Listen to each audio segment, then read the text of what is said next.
Hey everyone, and welcome back for another deep dive. It's great to be back. Today we're looking at something that's on a lot of people's minds these days. Oh, yeah, It's definitely. the future of work. With AI changing everything so quickly, Exactly. it's definitely a hot topic. And to help us unpack it all, We're diving into Divyan Gupta's article, AI and the Future of Work.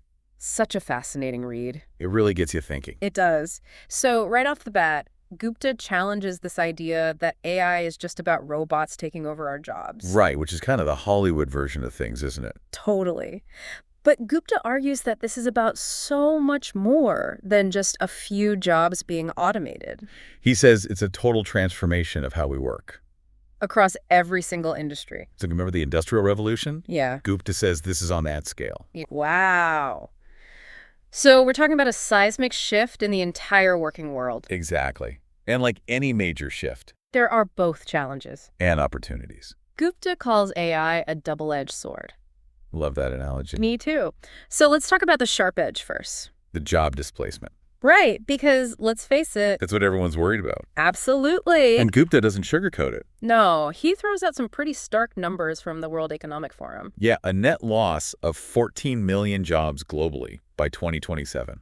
Which sounds pretty scary when you first hear it. Right. And it's not something to take lightly. Definitely not. But it's important to remember, What's that? those numbers represent the net change. So there are jobs being created too. Exactly. The same report actually predicts 69 million new jobs in that same time frame. Oh, wow, that's a huge difference. It is. So, yes, some jobs will disappear, but others will emerge. It's about being ready to adapt Exactly. to a whole new landscape. And that's true across the board, no matter what industry you're in. So if we're in a job that's likely to be automated, Gupta says those are typically roles involving a lot of routine tasks. like data entry or payroll, Exactly. makes sense. Those tasks are pretty easy for an AI to learn, They're based on rules and patterns. which is what AI excels at. Exactly. And the Brookings Institution actually estimates 25% of U.S. jobs fall into this high-risk category. Okay, so that's a significant chunk of the workforce. It is, and it's a wake-up call for a lot of people. Definitely. So what can people do? What does Gupta suggest? Well, it's not all doom and gloom, that's for sure. Okay, good. What's the other side of that AI sword? This is where things get exciting. While some jobs are disappearing, AI is also creating a ton of brand new opportunities. Like what kind of jobs are we talking about? Well, on the technical side, you've got your data scientists, your AI ethicists, Right. machine learning engineers. Those are going to be in high demand. Absolutely. But it goes way beyond that. Oh, yeah. Think about it. Okay. Someone needs to train those AI systems, right? Right. To teach those algorithms how to learn. Exactly. And to make sure they're giving accurate and unbiased outputs. It's like being a digital coach for a robot. I love that. AI trainers, that's what we need. So there are all these new roles emerging that we haven't even thought of yet. Exactly. And as AI starts handling more complex tasks, think about the ethical considerations. Right. We're going to need people to make sure AI is used responsibly. Precisely. That's why Gupta talks about roles like AI ethicists and compliance officers. Wow. So we're going to need philosophers just as much as programmers in this new world. It's pretty fascinating when you think about it. It is. And it's not just speculation either. It's already happening. It is. Look at LinkedIn's 2023 Jobs on the Rise report. What did they find? Data science roles are skyrocketing. And this trend shows no signs of slowing down. Data is definitely king in the AI age. No doubt about it. But for those who might think this is all a long way off. Like, this is something for our kids to worry about, not us. Right. Gupta gives some really cool real-world examples of how AI is already impacting industries today. Let's get into the nitty-gritty. Yeah, let's bring this down to earth a bit. With some concrete examples. Perfect. So Gupta talks about manufacturing. Which isn't surprising, right? Not really. We've all seen those images of robot arms assembling cars, right? Exactly. But what's happening now is way more sophisticated. Oh, yeah. It's not just about robots on an assembly line anymore. It's about using AI to make those robots smarter. Exactly. And to make entire factories more efficient. Like that Siemens case study. Oh, yeah, that one's amazing. Tell me about it. So Siemens is basically using AI to predict when their equipment's going to break down. They're way ahead of the curve. How do they do that? They have sensors on all their machinery that collect data. Okay. And then their AI system analyzes that data. To look for patterns. Exactly. And it can spot anomalies that indicate a potential failure. often before any human would even notice. It's like having a crystal ball. Right. And this has allowed Siemens to reduce downtime by 20%. That's incredible. Think about the productivity boost and the cost saving. It's huge. And it's not just happening at Siemens. Other companies are doing this too. Absolutely. Gupta talks about how Nissan and BMW are using AI. Really? What are they doing? Nissan's actually cut its product design to production time in half using AI. Wow. That's amazing. And BMW's seen a 30–40% reduction in downtime. It's amazing how quickly AI is changing the game. It really is. And it's not just about working harder, it's about working smarter. That's a great way to put it. But what about industries beyond manufacturing? Right, because we often think of AI in those terms. Robots in factories. Exactly. But Gupta talks about how AI is also shaking things up in service industries. Now that's interesting. It is, because we tend to think those jobs are safe. Because they require a human touch. But the reality is AI is already changing how we interact with services. And that's where it gets really interesting. Tell me more. We'll take Bank of America, for instance. Okay, what do they do? They have this AI-powered virtual assistant named Erica. I've heard of her. She handles customer service inquiries 24/7. So no more waiting on hold for hours. That's the idea. And get this, Erica's already handled over 2 billion customer interactions. 2 billion. That's mind-blowing. It is pretty incredible, right? It really makes you think about the future of customer service. It does. It makes you wonder, though, what happens to all those customer service reps if AI is handling all the calls and emails? Yeah, it's a valid concern, right? It is. But I think it's more about those roles evolving rather than disappearing completely. So instead of dealing with those routine questions all day, AI can handle those. The ones that follow a script, basically. Right, and that frees up those customer service reps to tackle the more complex issues. The ones that actually require a human touch. Right, like empathy and problem solving. Exactly. So it's not necessarily about those jobs disappearing altogether, Right. but rather those roles kind of evolving and adapting. Becoming more specialized in a way. And it's not just customer service either. No, not at all. Gupta talks about JP Morgan Chase. The financial giant. Right. They're using AI to analyze legal documents. Which is a task that used to take up a ton of time and resources. And now They've saved a staggering 360,000 work hours annually by using AI. 360,000 hours. That's like, what, 170 years worth of work? Like that, yeah. It's hard to even wrap your head around that number. It just shows you the scale of what we're talking about. So we've got AI building things, answering questions. Analyzing complex legal documents. Is there any industry that AI isn't going to impact?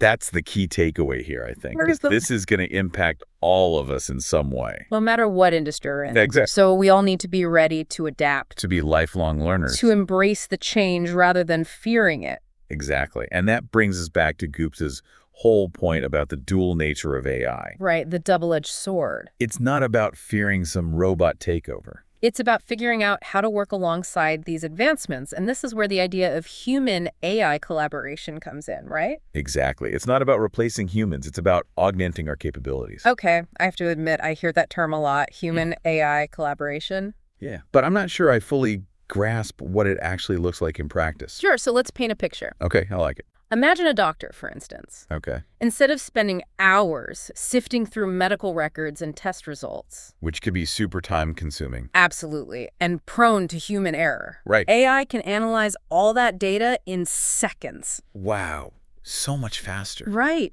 and it can flag anything unusual. Like a potential problem. Exactly, or even suggest potential treatment options based on the latest research. So the AI becomes like a super smart assistant. Exactly. A powerful tool that enhances the doctor's decision-making. But you still need the doctor's expertise. Of course. Their intuition, their experience, and their ability to connect with the patient on a human level. Because at the end of the day, empathy matters. It does. So it's not about replacing doctors with robots. Not at all. It's about giving doctors the tools they need to be even better at their jobs. I like that. It's like in those chess championships where you have humans teaming up with AI to play against other human AI teams. Perfect analogy.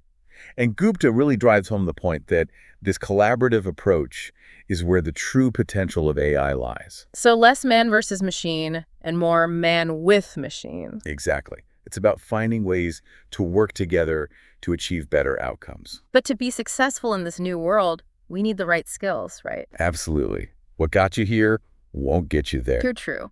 So how do we stay ahead of the curve? What does Gupta say about that? Well, he's a big advocate for lifelong learning. Which makes sense because things are changing so quickly. Exactly. The skills that are in demand today might be obsolete in a few years. Especially in the tech field. Absolutely.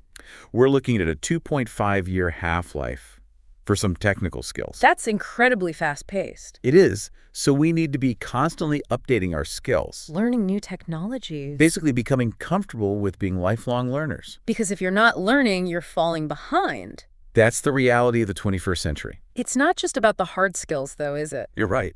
What about those all-important soft skills? Those are only going to become more valuable in the age of AI. How so? Well, think about it. Okay. As AI takes over those more routine and analytical tasks. The things that can be automated. Exactly. Yeah, The that's things that it. make us uniquely human. Like what? Creativity, Oh, right. critical thinking, Right. emotional intelligence. Those are all skills that are hard to replicate with AI. Exactly. And those are the skills that will set us apart in the job market of the future. It makes sense. AI might be able to crunch numbers faster or analyze data more efficiently, Right. but it's not going to come up with the next big marketing campaign. Or navigate a complex negotiation with a client. Exactly. Those are tasks that require human ingenuity, creativity, and emotional intelligence. So as AI gets smarter, our human skills become even more valuable. Precisely. And Gupta emphasizes those three skills in particular. Creativity, critical thinking, and emotional intelligence. Those are the skills that are much harder for AI to replicate. It's reassuring in a way to know that even in this rapidly changing world, Yeah, there are still some things that make us uniquely human and valuable. absolutely. Yeah. We have something unique to offer. But it's one thing to know what skills are important. Right. It's another to actually develop them. Totally. So how do we actually do that? How do we upskill and reskill for this new world of work? What specific advice does Gupta give on that front? Well, he's a big proponent of online learning platforms. Like Coursera and Udemy. Exactly.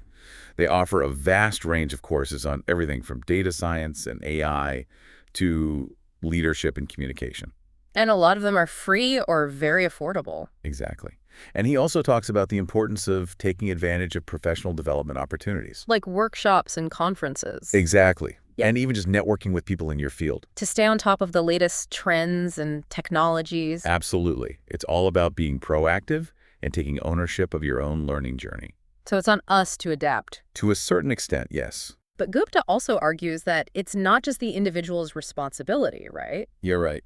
He says governments, educational institutions, and companies all have a role to play here. They absolutely do. It's a shared responsibility. What does he suggest they do? Well, he suggests governments could implement reskilling programs. To help workers transition into those high-demand fields. Exactly.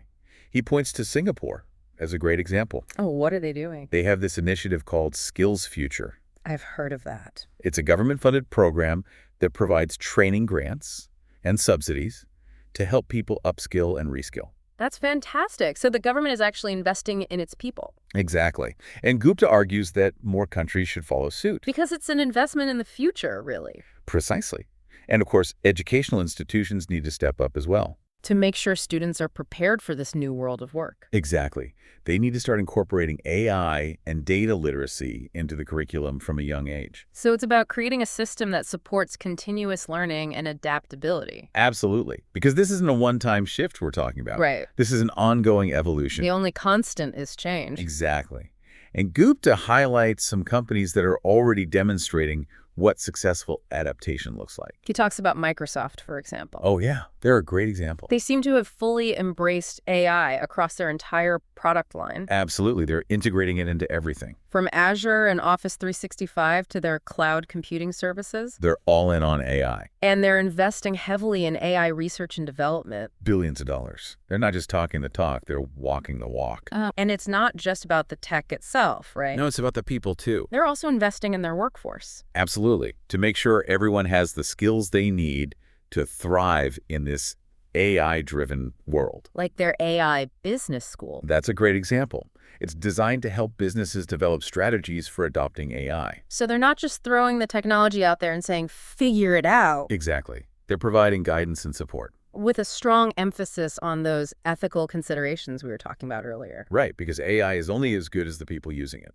It sounds like they're not just surviving in this AI-driven world, but they're actually thriving. Absolutely. And I think it's because they understand that embracing AI isn't about replacing human ingenuity. It's about finding ways to amplify it. It's funny, we often get so caught up in the tech itself. Trying to learn the latest programming language or master a new software. Exactly. That we forget about the things that no algorithm can replicate. The things that make us uniquely human. Exactly. And Gupta touches on this really interesting point. What's that? That even in this high-tech, AI-driven world, Right. there are certain inherently human skills that will always be valuable. It's like we're so busy trying to keep up with the machines Right. that we forget what makes us human in the first place. It's easy to lose sight of the bigger picture. It is. So Yeah. what are those uniquely human skills that Gupta highlights? Well, he talks about leadership for one. Okay. And why is that so important in the age of AI? Well, AI can analyze data and even make decisions based on that data. Right. That's what it's good at. But it can't inspire a team, build trust, or navigate the complexities of human relationships. At least not yet, anyway. Right, it's that whole human touch thing. Exactly. And that's still going to be crucial even in leadership roles. Absolutely. And then there's creativity. Okay. Interesting. AI can generate art and music. Even write poetry now. Right. But can it truly capture that spark of human imagination? That's the question, is Can it think outside the box and come up with something truly original? something that surprises us, that moves us, that challenges us. Exactly.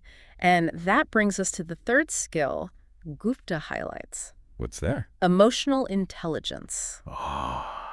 The ability to understand and manage our own emotions. And the emotions of others. Which is essential for building relationships, resolving conflicts, and leading effectively. Exactly. It's hardwired into us as social creatures. And it's something that AI will always struggle to truly replicate. It's reassuring in a way to think that even as the world changes at this incredible pace, Yeah. there are still some things that make us uniquely human, uniquely valuable. We have something unique to offer. And as Gupta argues, Yeah. embracing AI isn't about discarding those human qualities. It's about finding ways to amplify them. Exactly. It's about using AI as a tool, To enhance our capabilities. not to replace them entirely. So the future of work isn't about humans versus machines. It's about humans and machines working together in new and innovative ways. It's about finding that synergy between human ingenuity and artificial intelligence. And it's up to each of us to embrace this change. To be proactive about learning and adapting. And to never lose sight of the enduring value of those uniquely human skills. Well said.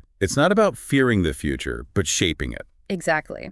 And on that note, we've reached the end of our deep dive. This was a fascinating conversation. It really was. Big thanks to Divyan Gupta for his insightful article, AI and the Future of Work. A must-read for anyone who wants to stay ahead of the curve. Absolutely. And to all of you listening, thank you for joining us on this journey into the future of work. We'll see you next time for another deep dive.